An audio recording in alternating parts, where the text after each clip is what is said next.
failed to disclose important programs to them. So now that it's impinging on their turf and their rights, Congress seems willing to exercise oversight responsibilities, but I still see the mainstream media as pretty complacent about what you reported.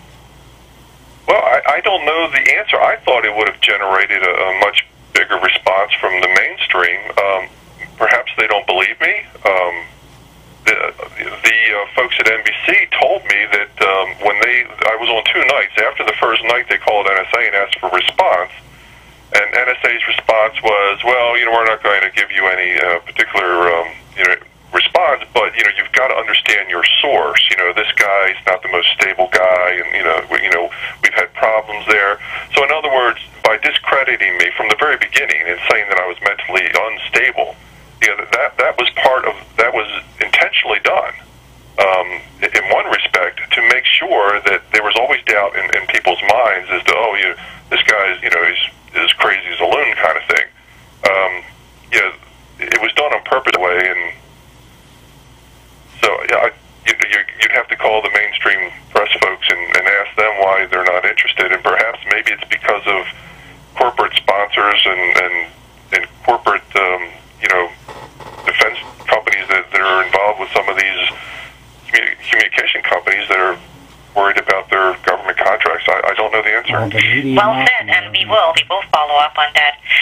With the latest that came out on cybercom, Ross, you wrote a piece, and you consider the assertion that Stratcom will be in control of this new cybercom as complete and utter hogwash. Can you expand on that?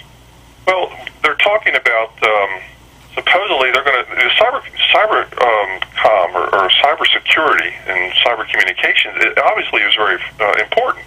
I'm not saying, oh my goodness, we should not protect our cyber communications, because that would be rather silly.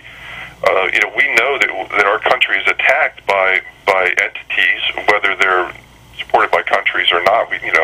That's speculative, or some people do know, whether it's coming from China or Russia or North Korea or wherever. But to give that capability to NSA, well, actually they're saying they're going to send it to a strategic command in Nebraska. Well, Nebraska does not have the capability to do that. And even General or Admiral Jones or whoever said, oh yeah, well, NSA has a bunch of really smart people that know computers. Oh, they do. Oh, they certainly do. They know so much about computers that they could take that capability, use the information warfare capability along with it, and not only be able to tap everyone's computers, which they've already done, by the way, but also be able to inject information warfare capabilities within the capability to tap everyone's computer. And that is just, considering NSA's, what I would think, lack of credibility in the crimes they've committed against the American people, is very scary. NSA should not be trusted. Not at all. And we've shown that the Congress has shown, and our current president has shown, that they're not willing to bring forth the oversight that was lacking in the last administration. So here we have a rogue agency, NSA. They've lied to the American people. They've committed crimes against the American people. This most recent IG report that's out, let me tell you, that's probably as watered down and whitewashed as can be. That's not going to tell you the true truth. So why would we trust NSA in the future to have responsibilities in a field that is a lot more dangerous than collecting and warehousing communications? Now, Russ, what you just described, the ability to tap into individual personal computers, is that under the Echelon program? I can't go into details on... Okay, that's public information going back a few years, so... Well, that's speculation is what that really is. Okay, I'll leave it at that. But if, for example, Jim Bamford, in his book, The Shadow Factory, and James Bamford was our guest on our first Boiling Frogs episode, he described the massive collection of telecommunications and email. And so my question would be, if they already have all my phone calls, my phone records that they can data mine, my banking records that they can data mine, and they're able to intercept email traffic and also, using my IP address, find out what websites I have visited, and possibly with a cooperation of Google, they could find out what topics I've searched. Why would they also need to be able to access my computer? What additional functionality would that give? That would be involved with some programs that are highly classified that I cannot discuss, that involve information warfare. Okay. Okay. Jim Bamford also reported that there are two companies with ties to the Israeli security structure, Naras and Verint, that supply some of the hardware and software for the intercepts that Bamford describes in his book. Do you have any comment on that relationship? Number one, that we outsourced some very critical and highly sensitive tasks.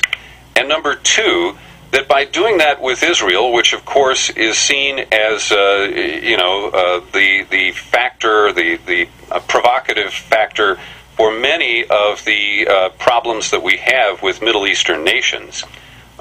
What is your comment on the role that those Israeli companies play in our security efforts over the last 10 years? Well, it's not uncommon, unfortunately, that we're starting to outsource critical capabilities in some of our technical systems. Not just are we going to Israeli companies, but we're going to Taiwan to have some of our critical microchips being developed and sent there that go into defense systems and intelligence systems capabilities. And we're even getting things from China. And so we're basically outsourcing a lot of these things to other people. Yes, Israel's one of them. Now, Israel is considered one of our allies, which I would think is a good thing. Now, the other problem was, we know that China is number one in spying on the United States. But what they don't tell you too often is the number two country that is spying on the United States. Everyone thinks, oh, that has to be Russia. Well, no, it's not Russia. It's actually Israel. So, there are friends, but they're kind of keeping an eye on us. So, it's definitely something to be concerned about. If it was up to me, all critical components for all our critical systems in defense and intelligence would be stamped USA made in the States here with red, white, and blue-blooded Americans. I wouldn't have any of it overseas, personally, but the way manufacturing is, we've just outsourced stuff mainly because we don't want to pay Americans a fair wage to do this work, and it can be done a lot cheaper in other places. Here. We could outsource our crimes now. You and I spend a lot of time going and knocking on those doors in Congress, whether the Senate or the House, and trying to get their attention to the issues that you were willing to discuss with them within the secure facilities and by congressional committees and members who had the clearance, trying to bring their attention to all these illegalities by the NSA. And we did all that, and lately we found out about one of those representatives, Jane Harmon. What was your reaction to that? I mean, here we found out about Harmon actually trying to save the NSA. She actually called the New York Times and asked them not to run this story, and so on and so forth. And here is this one representative, one of many, that we try to in quote, inform. Yeah, that's a good question. I think things are so pervasive that NSA has an awful lot of things on an awful lot of people.